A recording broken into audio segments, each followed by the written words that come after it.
एक बार की बात है, महात्मा बुद्ध कहीं जा रहे थे।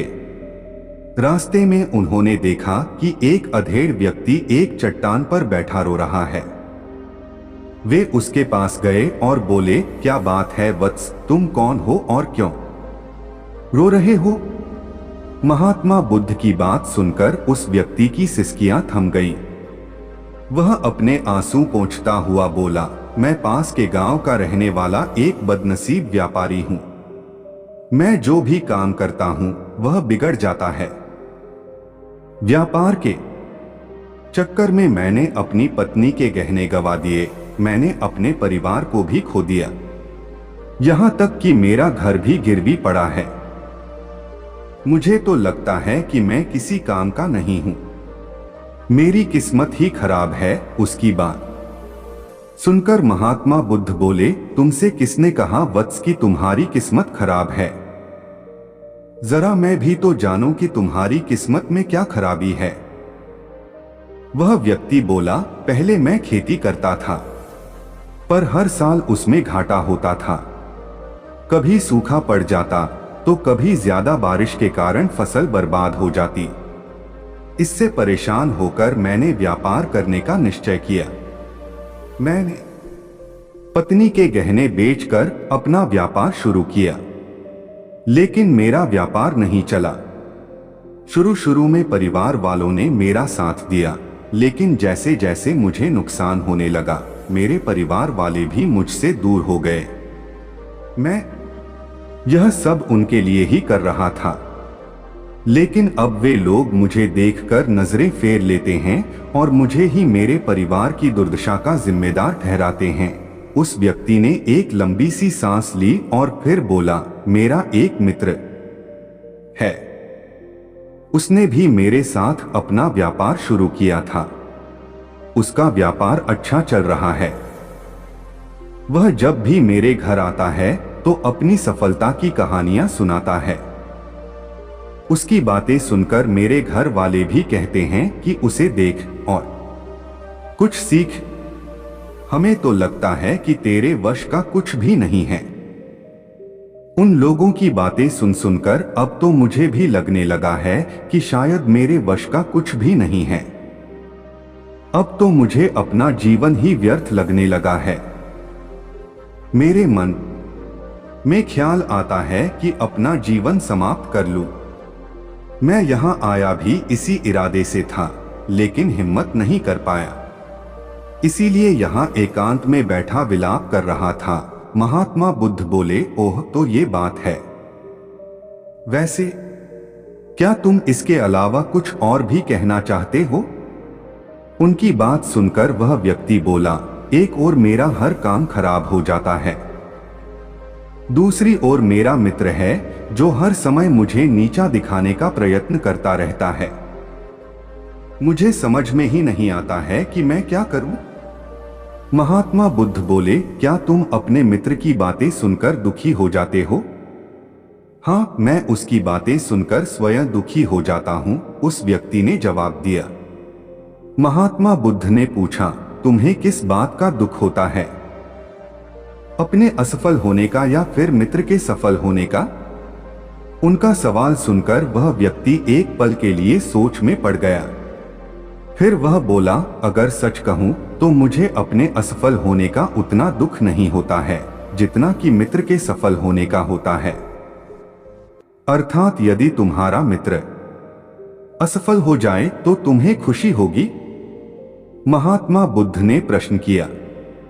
वह व्यक्ति बोला, हाँ, मुझे बहुत खुशी होगी। इसका मतलब है कि तुम्हारी खुशी तुम्हारे मित्र पर निर्भर है। महात्मा बुद्ध बोले, अगर वह चाहे तो तुम्हें खुश कर सकता है और अगर वह चाहे तो तुम्हें दुखी कर सकता है। तुम स्वयं से न तो खुश हो सकते हो और न ही दुखी हो सकते हो, अर्थात तुम अपने मित्र के गुलाम हो गए हो, इसलिए तुम्हारा कुछ नहीं हो सकता। ऐसा न कहें महत्मन। उस व्यक्ति ने हाथ जोड़ दिए, आपकी बातें सुनकर मुझे कुछ आशा बंध रही है। महात्मा बुद्ध बोले, जब हम किसी से आशा बांध लेते हैं तो उस पर निर्भर हो जाते हैं। ऐसे में हमारी खुशी और दुख भी उस पर निर्भर करने लगता है। इससे बेहतर है कि तुम अपने आप से आशा बांधो। जब तुम ऐसा करोगे, साथ ही पूरे जतन से काम करोगे, तो तुम्हें सफलता अवश्य प्राप्त होगी। कहते हुए महात्मा बुद्ध ने एक पल के लिए उस व्यक्ति की ओर देखा, फिर अपनी बात आगे बढ़ाई। तुम्हें लगता है कि तुम्हारा मित्र तुम्हें दुखी करने आता है, पर अगर विचार करो तो वह बातें तो सच्ची ही कहता है। वह अपने संघर्ष और अनुभव की बातें बताता है। तुम उन बातों से बहुत कुछ सीख सकते हो। तुम्हें इसके लिए उसका धन्यवाद करना चाहिए कि तुम्हें घर बैठे कुछ अनुभव मिल रहे हैं। तुम उन अनुभवों का लाभ उठाओ, नई शुरुआत करो, कर्म करते जाओ, हार मत मानो। एक दिन तुम्हें सफलता अवश्य मिलेगी।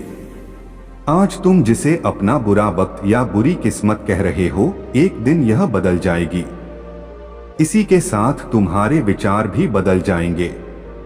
और देखना, जब तुम्हारा अच्छा वक्त शुरू होगा, तब तुम्हारा मित्र भी तुम्हें अपनी सफलताओं की कहानियां नहीं सुनाएगा, तब वह अपनी असफलताओं की बातें बताएगा, ताकि तुम उसकी बातें सुनकर भ्रमित हो जाओ, तुम्हारा आत्मविश्वास हिल जाए और तुम गलत निर्णय ले सको।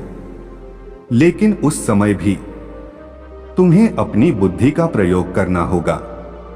तुम्हारा मित्र जैसे आज तुम्हें दुखी करने आता है, उसी तरह उस समय भी वह तुम्हें दुखी करने आएगा, क्योंकि जिस तरह उसे दुखी देखकर तुम्हें मजा आता है, उसी तरह उसे भी तुम्हें दुखी देखने में उतना ही मजा आता है। वह व्यक्ति बोला, आपने सही कहा, लेकिन मेरा सबसे बड़ा दुख यह है कि मेरे परिवार के लोग भी इसमें शामिल हैं। वास्तव में मैं तो अपने परिवार के लिए अच्छा करना चाहता था, लेकिन वे लोग भी मेरी बात नहीं समझते हैं। वे भी मुझे गलत कहते हैं और अब तो वे मेरे साथ भी नहीं हैं।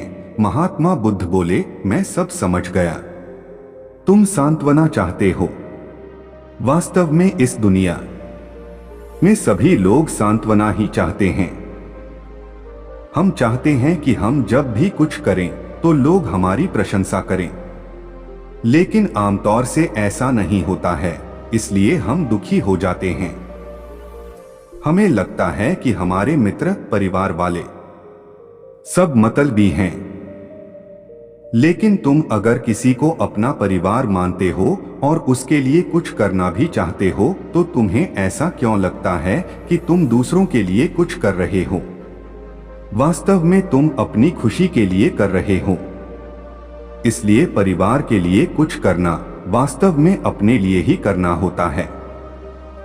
लेकिन अगर ऐसा करते समय तुम्हें लगता है कि तुम दूसरों के लिए कर रहे हो, तो तुम दुखी रहोगे।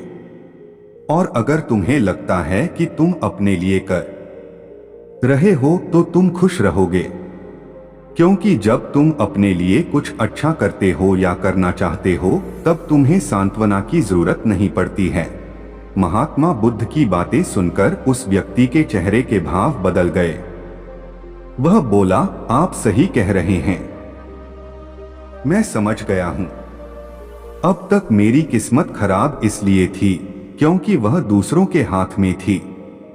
अब मैं अपनी किस्मत को अपने हाथ में रखूंगा। मैं फिर से प्रयत्न करूंगा, पूरे मन से काम करूंगा, और जब तक सफलता नहीं मिल जाती, चैन से नहीं बैठूंगा। उस व्यक्ति की बात सुनकर महात्मा बुद्ध मुस्कुराए और उसे एक छोटी सी डिबिया देते हुए बोले, इस डिबिया को हमेशा अपने पास रखना। इसमें एक ऐसा राज है जो तुम्हें बड़े से बड़े दुख से भी बाहर निकाल लेगा। लेकिन इसे तभी खोलना जब तुम्हारे जीवन में कोई रास्ता न सुझाई दे और तुम्हें लगे कि सब व्यर्थ है। यह दुनिया व्यर्थ है और यहाँ रहना भी व्यर्थ है। उस व्यक्ति ने महात्मा बुद्ध को धन्यवाद दिया और डिबिया को लेकर चला गया। उसने नए उत्साह के साथ फिर से अपना व्यापार आरंभ किया। उसका व्यापार चल निकला। अपनी मेहनत और लगन के बल पर वह एक बड़ा व्यापारी बन गया।